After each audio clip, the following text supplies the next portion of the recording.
being on the cruise this summer and meeting all these people, my sister was mad at me. Yeah. She didn't spend enough time with me. But as Albert said, it's very like emotionally taxing because it's a load. Like for me, and I see this at work, for me, I have so many students coming in, it's hard for me to get work done. Yeah. And I have to literally, and this doesn't make me feel good at all, but I have to keep my door closed or else I do not get work done. Same.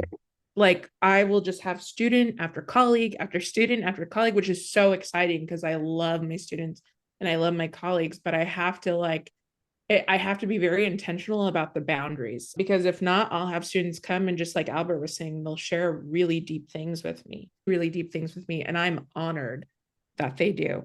But at the same time, I'm like, holy crap, I have a deadline.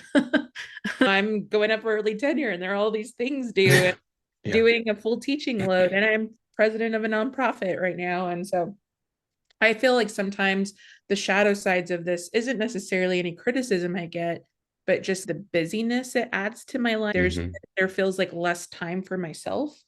Hmm. And that's how I've seen for me the shadow sides of this, not what Gallup has listed, but there have been some real consequences.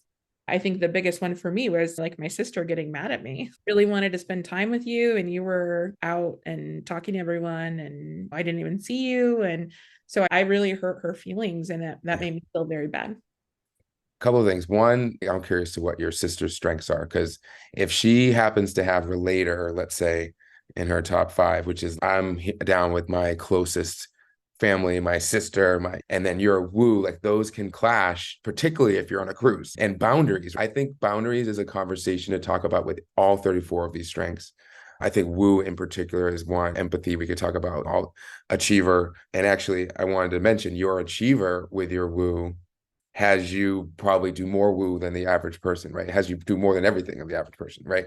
So like those combined, you get energy from it. It's like a positive feedback loop, but you still have to have boundaries, particularly if you have family and other commitments, if you will, whether that be your family on a cruise or your research in your job.